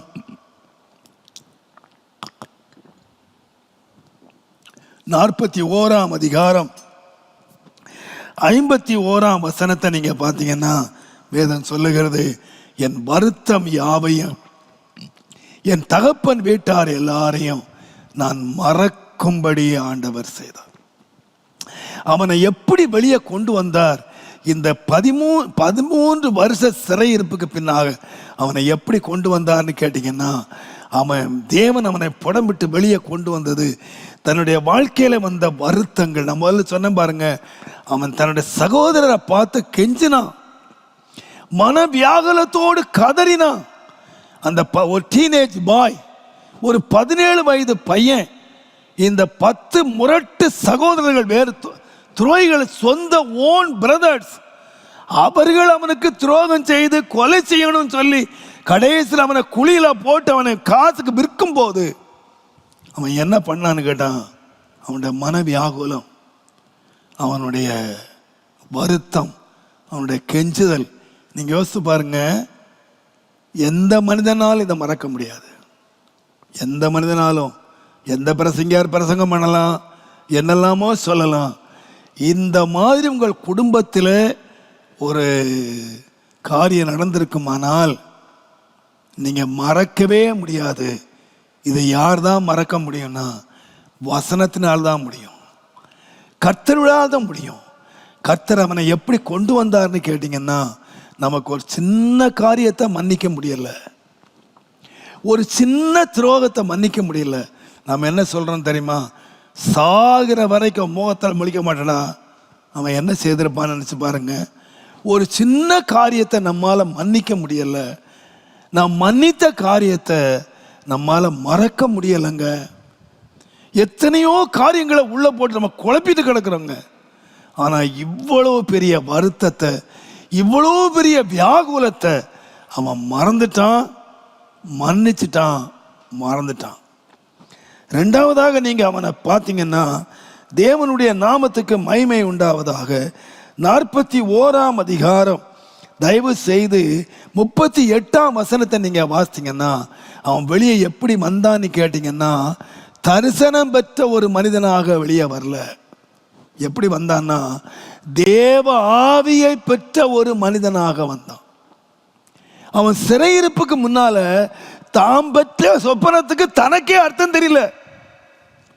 ஒரு நாள் அவன் நினைக்கல, என்னை எல்லாரும் வணங்குவாங்கன்னு சொன்னானே தவிர அவனுக்கு ஒரு நாளும் தெரிய எகிப்துக்கு அதிபதி வரப்போறேன்னு அவனுக்கு தெரியவே தெரியாது. ஆனால் தன்னுடைய சொப்பனத்துக்கே அவன் அர்த்தம் தெரியாது, தன்னுடைய சொப்பனத்தினாலேயே சோர்ந்து போயிட்டான். அவன் நினைச்சிருப்பான், நான் சொப்பனம் மட்டும் காணாட்டா என் வீட்டில் நான் ஒழுங்கா இருந்திருப்பேனே, என் வீட்டில் பல வண்ணத்தோடு இருந்திருப்பேனே, இந்த வசனம் கிடைச்சு இந்த சொப்பனம் கிடைச்சுதானே நான் இந்த மாதிரி நிலைமைக்கு வந்தேன் அப்படின்னு யோசிச்சிருப்பான். ஆனா இப்ப யாரா மாறிட்டான்னு தெரியுமா? அநேக சொப்பனம் கண்டு துக்கத்தில் இருக்காங்க பாருங்க, பயத்தில் இருக்காங்க பாருங்க. அன்றைக்கு சிறைச்சாலைக்குள்ள துக்கத்தோட வந்த மனிதனுக்கு சொப்பனத்தை வியாத்திய பண்ணான். ஒரு தேசத்தின் அதிபதி அவனுடைய சொப்பனத்துக்கு வியாக்கியானம் பண்ணாங்க. சிறையிருப்பு அவனுடைய அபிஷேகத்தை எடுத்துடல, சிறையிருப்பு அவனை இருக்கிற வரங்களை எடுத்துடல, சிறையிருப்பு அவனை வரத்துல வளர பண்ணிருக்கு, அபிஷேகத்துல வளர பண்ணிருக்கு, ஆவியில வளர பண்ணிருக்கு. இப்ப வெளியே எப்படி வந்தான்னு கேட்டீங்கன்னா, சோர்ந்து போனவனை வியாகுலத்தோடு கண்ணீரோடு உள்ள போனமே, இப்போ ஐயோ எனக்கு ஏன் சொப்பனம் கிடைச்சது அப்படி அழுதுட்டு போனமே, இப்ப எப்படி வந்தான்னு கேட்டீங்கன்னா, தேவ ஆவியை பெற்ற. அப்ப எப்படி வெளியே வந்தான்னா, ஒரு ஆவியின் அபிஷேகத்தோடு வரங்களின் நிறைவோடு கூட அவன் வெளியே வந்தான். நீங்க மூன்றாவதா நீங்க பார்த்தீங்கன்னா, 45ஆம் அதிகாரம் 5ஆம் வசனத்தை 7ஆம் வசனத்தை வாசித்தீங்கன்னா, ஒரு காரியத்தை அவன் சொல்றான், தேவன் அனுப்பினார். ஒருவேளை இந்த தீங்கு எல்லாம் யாரு எனக்கு செய்தாங்க அப்படின்னு நினைச்ச போது அவன் நினைச்சான், தன் சகோதரர் மேல அவன் எத்தனையோ குற்றங்கள் சாட்டியிருப்பான், இந்த மாதிரி செய்துட்டாங்களேன்னு. ஆனா இப்ப சகோதரர் சொல்றான், அப்பா என்னை இந்த பாதையில கொண்டு வந்தது யாருன்னா, தேவன் என்னை முன்னாலே அனுப்பினார். இந்த 13 வருஷ சிறைவாசம் அவனை என்ன கொண்டு வந்ததுன்னு கேட்டீங்கன்னா, என் வாழ்க்கையில நடந்த காரியங்கள் எதுவுமே தேவன் அனுமதிக்காம அல்லது தேவன் இதெல்லாம் நடக்கவே இல்லை. நான் சொல்லுவேன், என்னுடைய வாழ்க்கையில் எத்தனையோ காரியங்களை நான் சாட்சியாக சொல்லுவேன். அன்றைக்கு எனக்கு அந்த காரியங்கள் அவ்வளோ வேதனையாக இருந்துச்சு. அன்றைக்கு அந்த காரியங்கள் நடக்கும் பொழுது என்னால் மறக்கவே முடியலை, என்னால் தாங்கவே முடியலை. நான் இதை ஏன் ஆண்டா யோசிச்சாரு, நான் இதில் என்ன தப்பு செய்தேன், நான் 100% உண்மையாக இருந்தேனே என்றெல்லாம் நான் அழுது மார்பில் அடித்து அழுத காலங்கள் உண்டு. ஆனால் அந்த சிறையிருப்பை கர்த்தர் மாற்றி வெளியே கொண்டு வரும் பொழுதுதான் எனக்கு தெரிஞ்சது, அந்த மனிதர்களை தேவன் என் வாழ்க்கையில் அனுமதித்தார். தேவன் அந்த வாழ்க்கையை செய்தார். நான் சொல்லுவேன், ஒரு மனிதனாக வெளியே வந்தாங்க. இப்போ யார் தெரியுமா? தன் பிரச்சனைகளை அண்ணன் அனுப்பினதாகவோ இந்த பிரச்சனைகளை மனிதர்களுக்கு கொண்டதாகவோ இல்லை. என்னுடைய வாழ்க்கையில் எனக்கு கொண்ட தீங்குகள் எல்லாம் தேவனால் அனுமதிக்கப்பட்டது என்று மாத்திரம் அல்ல. தேவனுடைய நாமத்துக்கு மகிமை உண்டாவதாக. 50ஆம் அதிகாரம் 20ஆம் வசனத்தில் சொல்லுகிறான், அநேக ஜனங்களை நான் உயிரோடு காப்பாற்றுகிறவனாக மாறினான். அநேக ஜனங்களை உயிரோடு மாத்திரமல்ல, 50ஆம் அதிகாரம் 21ஆம் வசனத்தில் சொல்லுகிறது, அவன் அவரிடத்திலே ஆறுதலாக பட்சமாக மாத்திட்டான். அவனுடைய சுபாவமே மாறிடுச்சுங்க, அவன் பேச்சு மாறிடுச்சுங்க. பட்சமாய் பேசுகிற மனிதனாக, ஆறுதலாய் பேசுகிற மனிதனாக, அபிஷேகம் பெற்ற மனிதனாக, அநேகரை உயிரோடு காப்பாற்றுகிற மனிதனாக, எந்த மனிதன் மேலும் கோபம் கொள்ளாமல் இந்த காரியத்தெல்லாம் தேவனே அனுமதித்தார் என்று சொல்லி தேவனை நம்புகிற ஒரு மனிதனாக அவனை மாற்றினது என்ன அப்படின்னு கேட்டீங்கன்னா, காட்ஸ் வேர்டு, கர்த்தருடைய வார்த்தை. ஒரு பூரண புருஷனாக அந்த மனிதன் வெளியே வந்தான். அவனுடைய சுபாவங்களிலே ஒரு பெரிய மாற்றத்தோடு தரிசனம் பெற்ற ஒரு மனுஷன் இந்த சிறையிருப்புக்கு பின்பதாக வெளியே வருகிறதை நாம் காண்கிறோம். தேவனுடைய நாமத்துக்கு மகிமை உண்டாவதாக. யோசேப்பினுடைய வாழ்க்கை மாத்திரம் அல்ல, தேவனால் தெரிந்து கொள்ளப்பட்ட பவுலுடைய வாழ்க்கை நீங்கள் எடுத்து பார்த்தீங்கன்னா, கர்த்தர் அவருடைய வாழ்க்கையில் ஒரு பெரிய சிறையிருப்பை கர்த்தர் கட்டளையிட்டார். அவருடைய வாழ்க்கையை நீங்கள் வாசித்து பார்த்தீங்கன்னா, அவர் ரட்சிக்கப்பட்ட நாளில் இருந்து கர்த்தர் இயேசு கிறிஸ்துவே மேசியா என்று சொல்லி திருஷ்டாந்திரப்படுத்துவதற்கு அந்த மனுஷன் எருசலேம் தொடங்கி இல்லரிக்கம் தேசம் வரைக்கும் இடைவிடாமல் சுற்றித்திருந்தார். அன்றைக்கு இருந்த அப்போஸ்தலர்களிலே அதிகமாய் சுற்றி தெரிந்த ஒரு மனுஷன், அதிகமாய் சபைகளை ஸ்தாபித்த ஒரு மனுஷன் பவுல். அவர் சொன்னார், எப்படி ஆகிலும் நான் சிலரை ரட்சிக்கணும். அவருடைய ஆசை விருப்பம் என்னன்னா, எப்படி ஆகிலும் சிலரை ரட்சிக்கணும். அவர் ரட்சித்தார், சபைகளை ஸ்தாபித்தார். கர்த்தருடைய நாமத்துக்கு மகிமை உண்டாவதாக. தீர்க்கதரிசி சொன்னாங்க, எப்பா உனக்கு கட்டுகளும் காவல்களும் வச்சிருக்கு அப்படின்னு சொன்ன பொழுது அவர் சொன்னார், இதை ஒன்றை குறித்து கவலைப்பட மாட்டேன், கர்த்தருடைய ஊழியத்தை நிறைவேற்றணும். ஊழியம் ஊழியம் ஊழியம் இரவும் பகலும் இந்த மனுஷன் ஊழியம் ஊழியம் ஊழியன்னு அலைஞ்சவன். ஆனால் அந்த மனுஷனுடைய ஊழியத்தில் ஆண்டவர் அவனுடைய ஊழியத்துக்கு முடிவு உண்டாக்கிட்டார். எங்கெல்லாம் ஓடி அலைஞ்ச ஒரு மனுஷனுடைய வாழ்க்கையில் நீங்கள் அந்த வார்த்தையை வாசித்தீங்கன்னா, அப்போஸ்தலர் நடபடிகளின் புஸ்தகம் தயவு செய்து 21ஆம் அதிகாரம், அப்போஸ்தலர் நடபடிகளின் புஸ்தகம் தயவு செய்து 21ஆம் அதிகாரம் 30ஆம் வசனத்திலிருந்து வாசித்தீங்கன்னா, அப்போஸ்தலர் 21:30. அப்பொழுது நகரம் முழுவதும் கலக்கமுற்றது. ஜனங்கள் கூட்டமாய் ஓடி வந்து பவுலை பிடித்து அவனை தேவாலயத்துக்கு புறம்பே இழுத்து கொண்டு போனார்கள். உடனே கதவுகள் பூட்டப்பட்டது. அவர்கள் அவனை கொலை செய்ய எத்தனித்திருக்கையில் எருசலேம் முழுவதும் கலக்கமாய் இருக்கிறது என்று போர்ச்சேவரின் சேனாபதிக்கு செய்தி வந்தது. உடனே அவன் போர்ச்சேவகரையும் அவர்களுடைய அதிபதிகளையும் கூட்டிக் கொண்டு அவர்களிடத்துக்கு ஓடினான். சேனாபதியும் போர்ச்சேவகரையும் அவர்கள் கண்டபோது பவுலை அடிக்கிறதை விட்டு நிறுத்தினார்கள். அப்பொழுது சேனாபதி கிட்ட வந்து அவனை பிடித்து 2 சங்கிலிகளினால் கட்டும்படி சொல்லி, இவன் யார் என்று என்ன செய்தான் என்று விசாரிங்க. 2 சங்கிலிகளினால் கட்டினாங்க. யாரை கட்டினாங்க தெரியுமா? இன்றைக்கி நீங்கள் அப்போஸ்தலனாகிய பவுல், பரிசுத்த பவுல் என்றெல்லாம் பாராட்டுறமே, அந்த மனிதன் எங்கே கட்டப்பட்டான்னு தெரியுமா? எந்த இடத்துல சிறைச்சாலையில் கட்டப்பட்டான்னு கேட்டிங்கன்னா எனக்கு ஆச்சரியமாக இருக்கிறது. தேவனை ஆராதித்து கொண்டிருக்கும் போது தேவனுடைய ஆலயத்தில் வச்சு தான் அவனை என்ன பண்ணாங்கன்னா, இன்னைக்கு நீ யோசித்து பாருங்க, தேவனை ஆராய்த்து கொண்டிருக்கும் பொழுது, தேவனுக்காக அவன் பலி செலுத்தி கொண்டிருக்கும் பொழுது அவனை பிடிச்ச 2 சங்கிலிகளினால கட்டிட்டு போனாங்க அப்படின்னு இன்றைக்கு நடந்திருக்குமானால் இன்றைக்கு நாம என்ன சொல்லியிருப்போங்க? அவன் வேறு பாவம் செய்த போதில்லை, தேவனுடைய ஆலயத்தில் தேவனை ஆராய்த்து கொண்டிருக்கிறான்.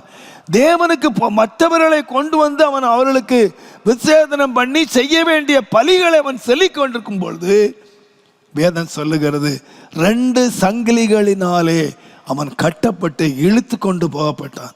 நீங்க பாருங்க, 24ஆம் அதிகாரம் 23ஆம் அதிகாரம் 35ஆம் வசனத்தை நீங்க வாசித்தீங்கன்னா, அப்போஸ்தலர் 23:35 அவன் ஏரோதின் அரண்மனையிலே அவன் சிறையாக வைக்கப்பட்டான், கட்டளிடப்பட்டான்.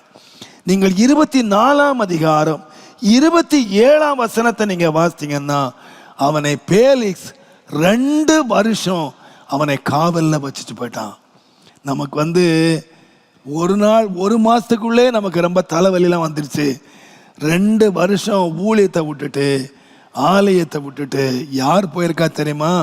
தேவனால் தெரிந்து கொள்ளப்பட்ட ஒரு பரிசுத்தமான், தேவனுடைய ஆலயத்தில் இருந்து கைதியாய் கொண்டு போகப்பட்ட ஒரு மனுஷன் இப்போ சிறைச்சாலை கைகளே தேவனுடைய நாமத்துக்கு மகிமை உண்டாவதாக அவன் கட்டப்பட்டவனாய் அவன் போய் நிற்கிறான்.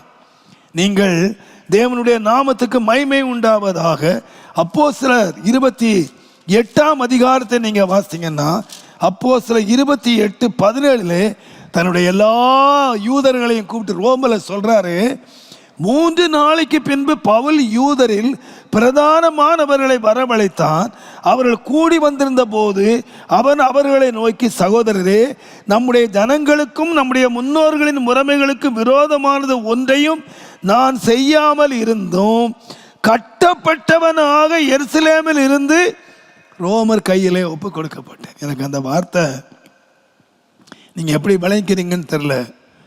ஒரு தேவனால் தெரிந்து கொள்ளப்பட்ட மனுஷன் இப்போ யாரா மாறினான்னு கேட்டிங்கன்னா, கட்டப்பட்டவனாய் பல வருஷங்கள் கட்டப்பட்டவனாய் வந்தான்.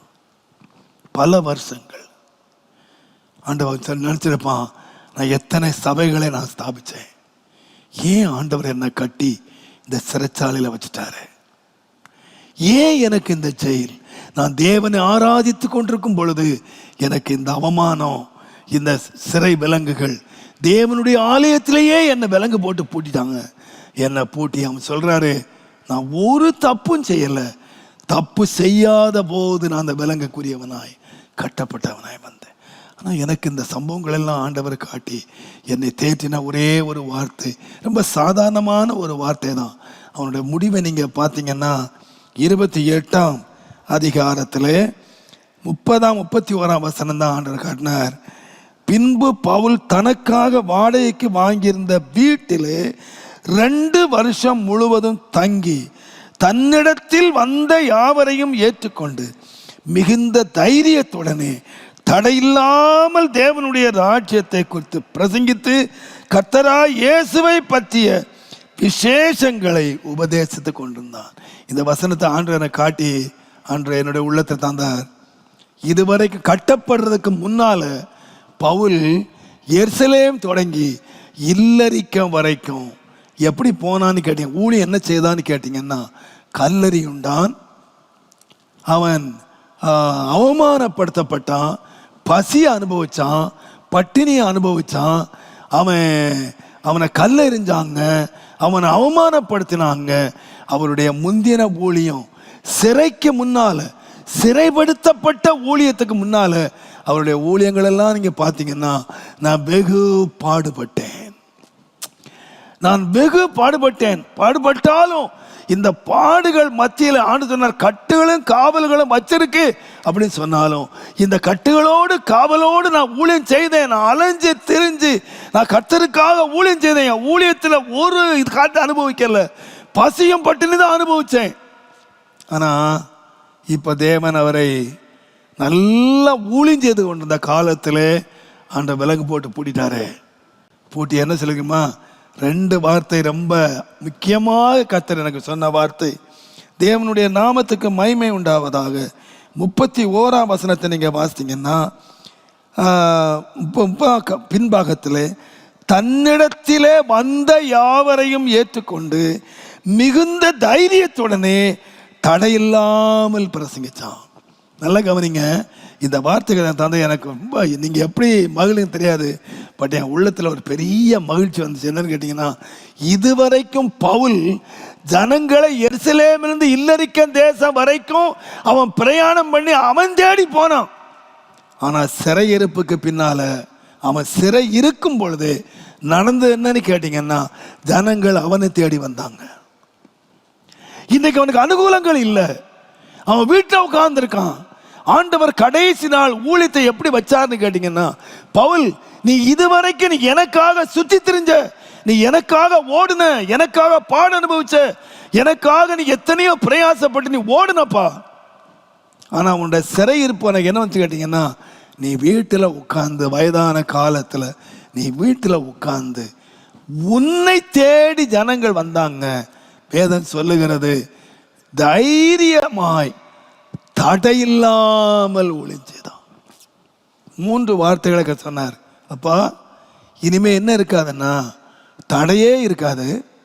இனிமேல் என்ன இருப்பேன்னு கேட்டீங்கன்னா, நீங்க பயந்து பயந்து ஊழியம் செய்ய மாட்டீங்க, நீங்க தைரியமா ஊழியம் செய்வீங்க.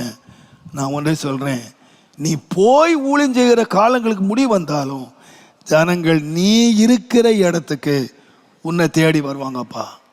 இதுதான் ஏசாயா தீர்க்கதரிசி மூலமாக நீங்கள் 60ஆம் அதிகாரத்தில் வாசித்தீங்கன்னா, இருள் ஜனங்களையும் காரிருள் பூமியையும் மூடும், ஆனால் உன்னிடத்தில் ஜனங்களும் ராஜாக்களும் நடந்து வருவாங்க. நீ போக வேண்டியதில்லைப்பா, உன்னை தேடி. நான் சொல்லுவேன், நீங்கள் விசுவாசிக்க முடியுமானால் இதுவரைக்கும் நாம சபை தேடி தெரு தெருவாக வீதி வீதியாய் கிராமம் கிராமமாக நாம தேடி அலைந்த காலத்துக்கு முடிவு உண்டாக்கி இருக்கலாம். ஆனால் இனி ஒரு பெரிய வாசல் திறக்க போகிறது. என்ன திறக்கன்னா, நம்மை தேடி, சபையை தேடி, பரிசுத்தவான்களை தேடி, அவர்கள் இருக்கிற இடத்திலே அவர்களை தேடி ஜனங்கள் வருகிற ஒரு பொற்காலம் இருக்க போகிறது என்பதை நீங்கள் மறந்துவிடவே செய்யாதீர்கள். சிறையிருப்பு அவனை ஊழியத்தை அழிச்சிடல, சிறையிருப்பு அவனுடைய ஊழியத்தை மூடிடல. சிறையிருப்பு கையில விலங்குதான், சிறை மாசம்தான், ஆனா ஊழியம் தலைகீழா மாறிச்சு. எப்படின்னு கேட்டீங்கன்னா, அவனை தேடி ஜனங்கள் வந்தாங்க, தைரியமாய் பிரசங்கம் பண்ணினா. நான் சொல்லுவேன், கர்த்தருடைய நாமத்துக்கு மகிமை உண்டாவதாக. தடைகள் எல்லாம் நீங்கி விடுதலையோடு ஊழியம் செய்வதற்கு, பிரதர் நீங்க ஊழியம் எடுத்துட்டாலும் பரவாயில்ல, நீங்க சபை எடுத்துட்டாலும் பரவாயில்ல, உன் தொழில் எடுத்துக்கிட்டாலும் பரவாயில்ல, உங்க குடும்பம் எடுத்துட்டாலும் பரவாயில்ல, நீங்க கர்த்தரை நம்பி தெரிந்து கொள்ளப்பட்டவர்களாக இருப்பீங்கன்னா, உங்கள் சிறையிருப்புக்கு பின்பதாக நீங்க தைரியமாய் முன்னேறுவதற்கு, தடையில்லாமல் முன்னேறுவதற்கு, நீங்க முன்னால ஓடி ஓடி அலைஞ்சதுக்கு பதிலாக உன்னை தேடி ஜனங்கள் வருவதற்கு தேவன் வாசலை திறக்கிறார் என்பதை நீங்கள் மறந்துவிடவே கூடாது. கடைசியாக தேவனுடைய நாமத்துக்கு மகிமை உண்டாவதாக. வெளிப்படுத்தின விசேஷம் 1ஆம் அதிகாரம் 9ஆம் வசனத்தை நீங்கள் வாசிப்பீர்களானால், அங்கே ஒரு மனிதனை குறித்து நான் வாசிக்கிறோம். 1ஆம் அதிகாரம் 9ஆம் வசனத்தில், உங்கள் சகோதரனும் இயேசு கிறிஸ்து நிமித்தம் வருகிற உபத்திரவத்திற்கும் அவருடைய ராஜ்யத்துக்கும் அவருடைய பொறுமைக்கும் உங்கள் உடன் பங்காளனுமாய் இருக்கிற யோவானாகிய நான் தேவ வசனத்தின் நிமித்தம் இயேசு கிறிஸ்துவை பற்றிய சாட்சி நிமித்தமும் நான் பத்ம தீவில் சிறையா வந்திருக்கேன். நான் தனியாக வந்திருக்கேன். ஒரு சபை நடத்துகிற ஒரு போதகன். தேவனுடைய நாமத்துக்கு மகிமை உண்டாவதாக இங்கே வேதம் சொல்லுகிறது. அந்த மனுஷனை நீங்கள் வாசித்தீங்கன்னா சாதாரணமான மனுஷன் இல்லை.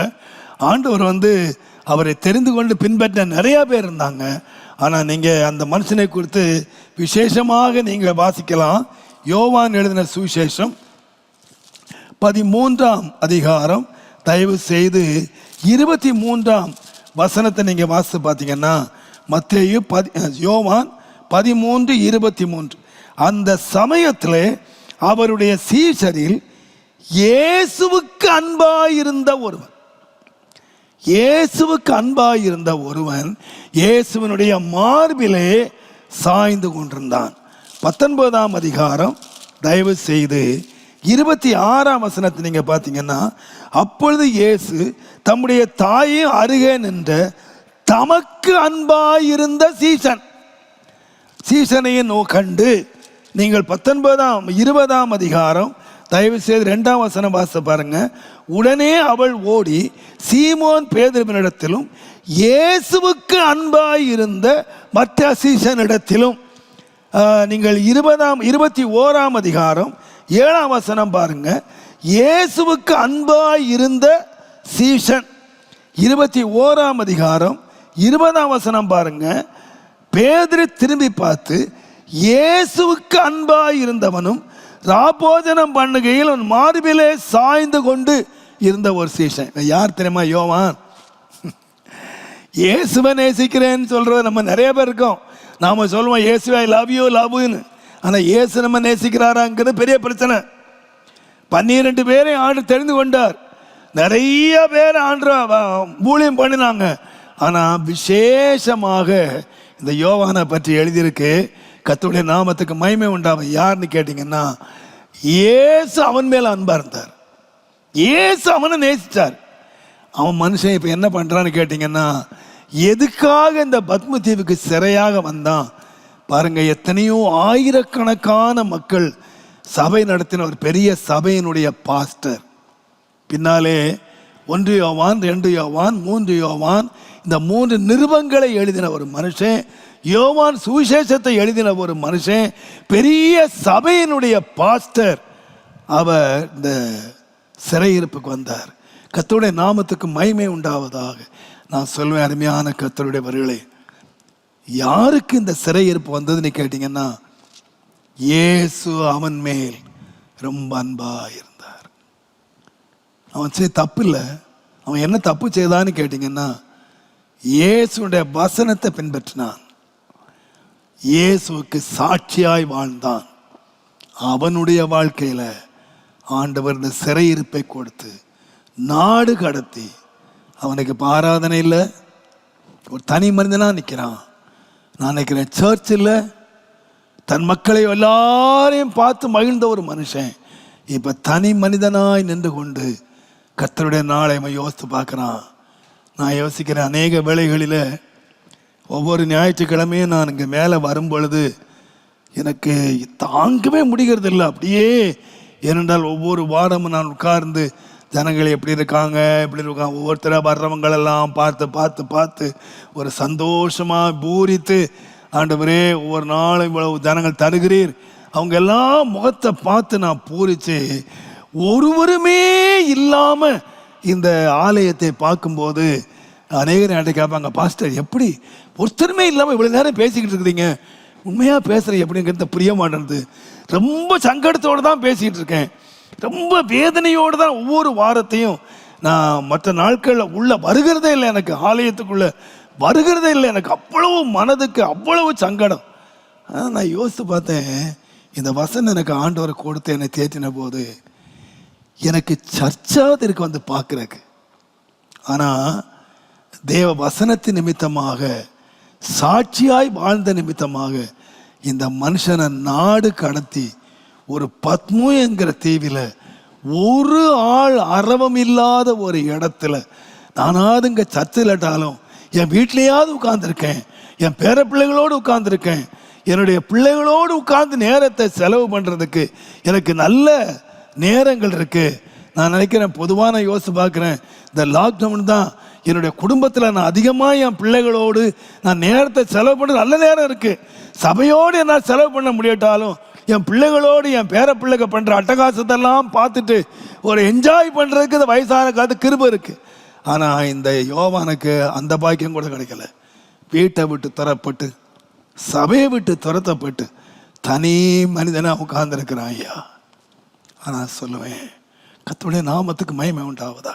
அந்த தனிமை வேதம் சொல்லுது, கர்த்தருடைய நாளிலே ஆவிக்குள்ளாகி. நான் சொல்லுவேன், என்ன பண்ணார் கேட்டிமா, அந்த நாளில் அவன் பெற்றதாங்க பரம தரிசனம். இந்த வேதத்தினுடைய முத்தாரமாக ஒரு பெரிய வெளிப்படுத்தல் ஆண்டவர் சொன்னார். இனி வருகிற சம்பவங்களை நீ எழுதப்பா.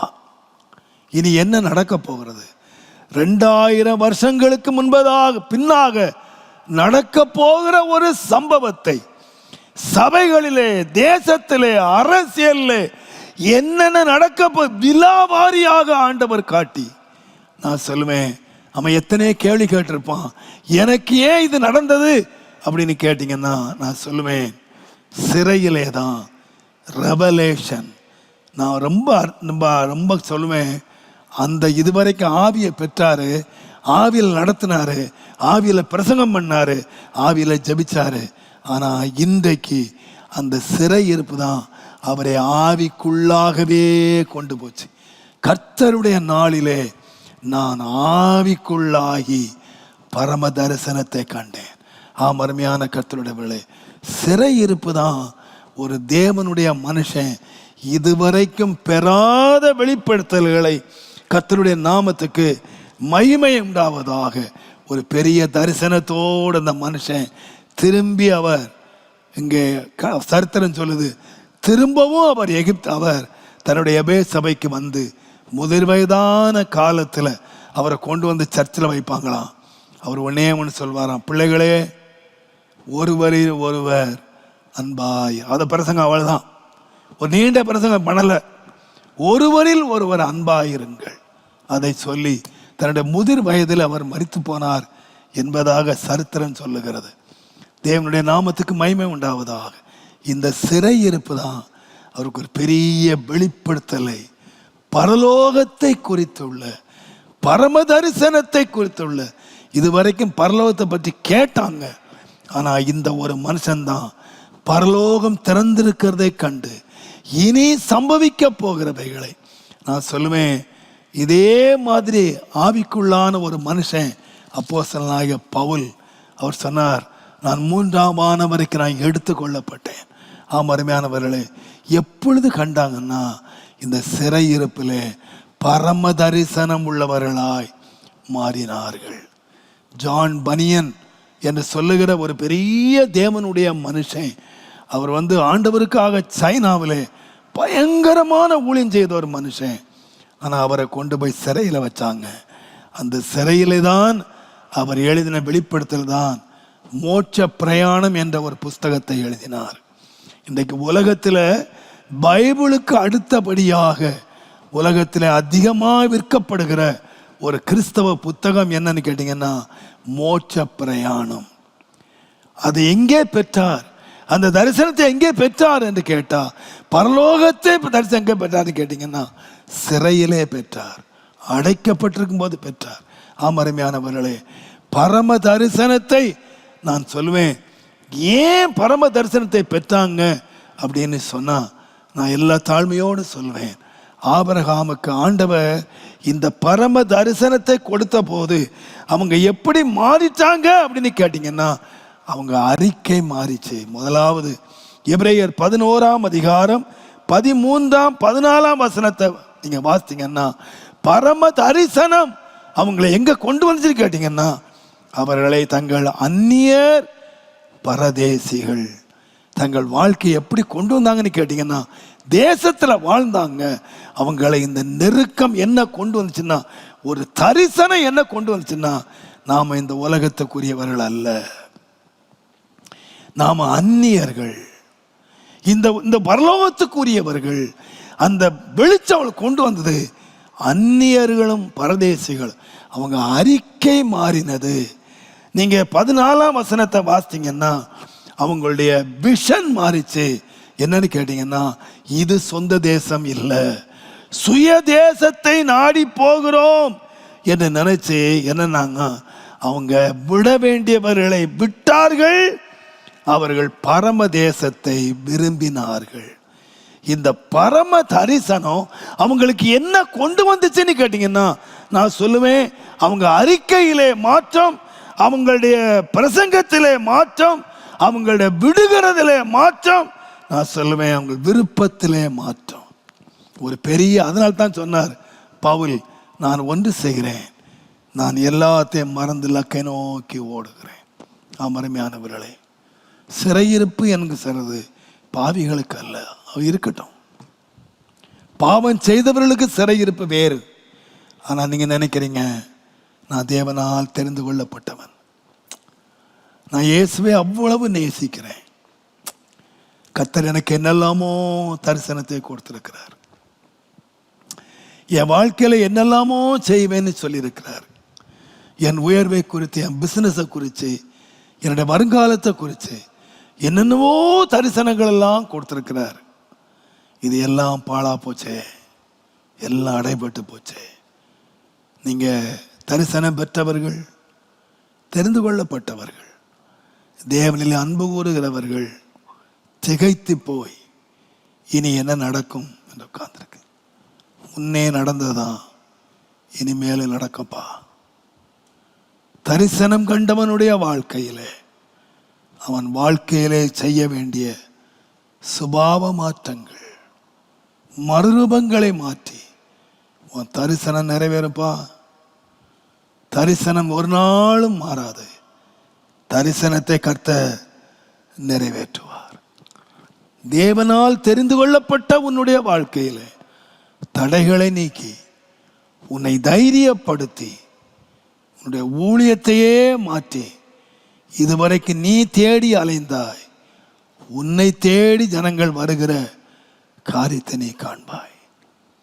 அந்த தேவன் மேல் அன்பாய் இருக்கிற நீ, கர்த்தர் உன்னை நேசிக்கிறபடியினாலே நான் சொல்லுவேன், உன்னை பரம தரிசனத்தை கொடுத்து, இந்த உலகத்தை மறந்து, இந்த உலகத்தை வெறுத்து, இந்த உலக வேஷங்களை வெறுத்து கர்த்தருடைய பரமராஜ்யத்துக்கு நீ உன்னை ஆயத்தமாக்க, அதை அதிகமாய் விரும்ப, உனக்குள்ளே விருப்பத்தை உண்டாக்குற, தம்மிடத்திலே அன்பு கூறுகிறவர்களுக்கு தேவன் ஆயத்தம் பண்ணி வைத்திருக்கிறவைகளை காணும்படியாக கர்த்தர் உன்னை ஆவிக்குள்ளாக்கி, தேவனே தம்முடைய அன்பு கூறுகிறவர்களுக்கு ஆயத்தம் பண்ணினவைகளை உலகத்து கண் காணல, காது கேட்கல, ஆனால் உன்னையும் என்னையும் ஆண்டவர் ஆவிக்குள்ளாக்கி தேவன் உனக்கு ஆயத்தம் பண்ணினவைகளை காணத்தக்கதாக இந்த சிறையிருப்பை கர்த்தர் மாற்றினதுக்காக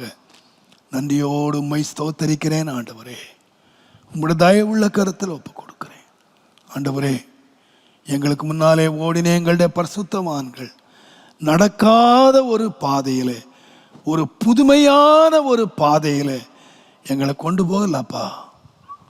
இந்த நடக்கிற சம்பவங்கள் எங்களுக்கு புதுமையாய் தோன்றுகிறது, எங்களுக்கு நடக்காது போல தோன்றுகிறது. ஆனால் எங்கள் கண்களை திறந்து, நீங்க புதுமைன்னு திகைக்காதீங்க, இது நடக்காத காரியம் நீங்க சொல்லாதீங்க, முன் நடந்தவைகளே இப்பொழுது நடக்கிறது, இப்பொழுது நடக்கிறது, இனிமேல் நடக்கும்.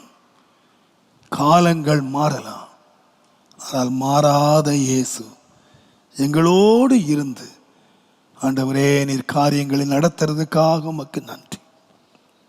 உம்முடைய சித்தத்துக்கு நாங்கள் ஒப்பு கொடுக்கிறோம். இயேசுவின் நாமத்தில் பிதாவே.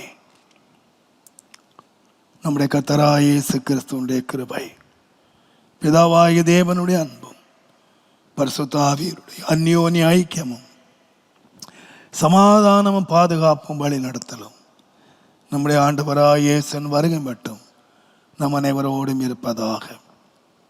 ஆமென். எல்லாரும் தைரியமாய் சொல்லுவோம், என் ஆத்மாவே கர்த்தரை ஸ்தோத்திரி, என் முழு உள்ளமே அவருடைய பரிசுத்த நாமத்தை ஸ்தோத்திரி. என் ஆத்துமாவே கர்த்தரை ஸ்தோத்திரி. கர்த்தர் செய்த சகல உபகாரங்களை மறவாதே. அவன் அக்கிரமங்கள் எல்லாவற்றையும் மன்னித்து நோய்களை எல்லாம் குணமாக்கி பிராணனை அழிவுக்கு விலைக்கு மீட்டு கிருபையினால் இரக்கங்களினால் முடிசூட்டி நன்மையினால் வாயை திருப்தியாக்குறார். கழுதைக்கு சமானமாய் வயது திரும்ப வாழ வயது போல் ஆகிறது. ஆமென், ஆமென், ஆமென். God bless you. கர்த்தர் உங்களை ஆசீர்வதிப்பார். கர்த்தர் உங்களோடு இருப்பார். ஆமென். அடுத்த ஆராதனை 8:30 மணிக்கு ஆரம்பிக்கும். கர்த்தர் உங்களை உங்கள் வழக்கம் போல வாலிபர் கூட்டத்தை பற்றி நீங்கள் கேள்விப்பட்டீர்கள். இன்றைக்கு 6 மணிலேருந்து 7 மணி வரைக்கும் உள்ள வாலிபர் கூட்டம் ஜெபமாக நடைபெறும். பங்கு பெற்றுக் கொள்ளுங்கள். இந்த வாரம் வெள்ளிக்கிழமை உள்ள உபவாச ஜெபம் 10லேருந்து 1 உள்ள உபவாச ஜெபம் இந்த ஒரு வாரம் மாத்திரம் நடக்காது. இந்த வாலிபருடைய ஃபெஸ்டிவல் இருக்கிறதுனாலே ரெண்டையும் ஒரே நேரத்தில் ப்ராட்காஸ்ட் பண்ண முடியாது. மன்னித்துக் கொள்ளுங்கள். கர்த்தர் உங்களை ஆசீர்வதிப்பார். கர்த்தர் உங்களோடு இருப்பார். கர்த்தர் உங்களை நடத்துவார். ஆமென்.